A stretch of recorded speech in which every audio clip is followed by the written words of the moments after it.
A influência dos filósofos como um dos antecedentes históricos da administração, ou seja, da teoria administrativa.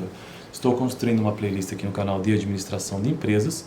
Esta playlist específica é de teoria geral da administração e o livro texto base é o do professor Chiavenato, este aqui. Tem um link aqui na descrição desse livro, inclusive. Essa é a versão reduzida, né? E eu estou no capítulo 2, que eu acabei de perder aqui, inclusive. Mas vamos lá. Influência dos filósofos. Achei. Antecedentes históricos da administração. Já gravei o vídeo anterior, tratando uma breve introdução sobre isso. E vamos começar, finalmente. Influência dos filósofos. A administração recebeu influência da filosofia desde os tempos da antiguidade. Sócrates, ou seja, 470-399 a.C., expõe seu ponto de vista sobre a administração. Engraçado, né? Que a maior parte do conhecimento sempre tem como início a Grécia, principalmente Sócrates. Isso é bastante comum, né? Pelo menos pelo que eu percebo. Sócrates expõe seu ponto de vista sobre a administração como uma habilidade pessoal separada do conhecimento técnico e da experiência. Já Platão, ou seja, 429-347, outro filósofo grego, discípulo de Sócrates, expõe em sua obra A República a forma democrática de administração dos negócios públicos. Aristóteles, na sequência, né, a tríade ali, Santíssima Trindade, 374-322 a.C., discípulo de Platão, deu o impulso inicial à filosofia, cosmologia, nosologia, metafísica, lógica e ciências naturais, abrindo as perspectivas do conhecimento humano.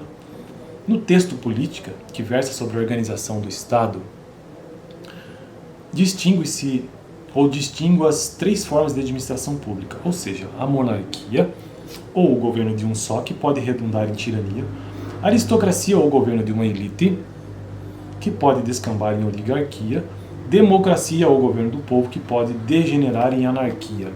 Interessante, né, cara? Monarquia, que pode se transformar numa tirania. Aristocracia, que pode se transformar em uma oligarquia. E democracia, que pode se transformar numa anarquia. No período da Antiguidade, até o início da Idade Moderna, a filosofia desprendeu-se dos problemas administrativos. Com Francis Bacon, ou seja, já no século XV, porque Sócrates, Aristóteles e Platão, estamos falando do século V, 4 a.C. 4, né? Com 5 também.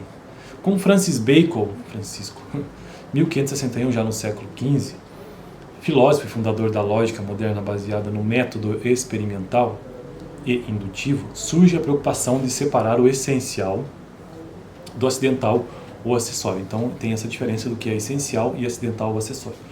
Já René Descartes, 1596, filósofo, matemático e físico francês, considerado o fundador da filosofia moderna, deu forte impulso à matemática e à geometria. Na filosofia, celebrizou-se pelo livro O Discurso do Método, no qual descreve seu método filosófico denominado método cartesiano, cujos princípios são 4 princípios, então, para Descartes. Princípio da dúvida sistemática ou da evidência. Não aceitar nada como verdadeiro enquanto não se souber com evidência clara e distintamente aquilo que é realmente verdadeiro. Com isso, evita-se a precipitação, aceitando-se como certo que seja evidentemente certo. Princípio da análise e da decomposição. Dividir cada problema em tantas partes quanto sejam possíveis e necessárias à sua adequação e solução e resolvê-las cada uma separadamente. Princípio da síntese ou da composição. Conduzir de maneira ordenada o pensamento e o raciocínio, começando pelos assuntos mais fáceis de se conhecer para passar gradualmente aos mais difíceis. Princípio da síntese. É interessante isso aqui, hein? Princípio da síntese ou da composição. Conduzir de maneira ordenada o pensamento e o raciocínio, começando pelos assuntos mais fáceis. E, por último, o princípio da enumeração da verificação. Verificar, rever e recontar para que se fique seguro de nada ter sido omitido. O método cartesiano teve profunda influência na administração do século XX. Com a filosofia moderna, o campo de estudo filosófico se afasta dos problemas organizacionais e a administração deixa de receber contribuições e influências.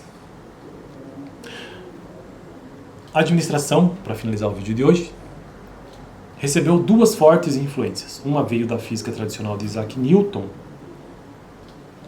a tendência à exatidão e ao determinismo matemático.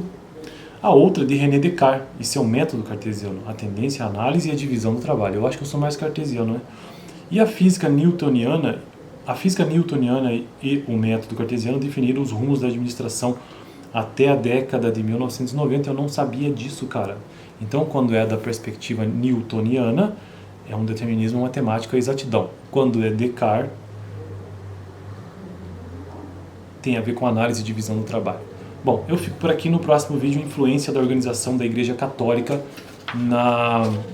nos antecedentes históricos da administração, da teoria administrativa. Dá uma olhada no vídeo anterior, onde eu tratei sobre uma visão panorâmica desse capítulo 2 inteiro sobre teoria geral da administração. Valeu!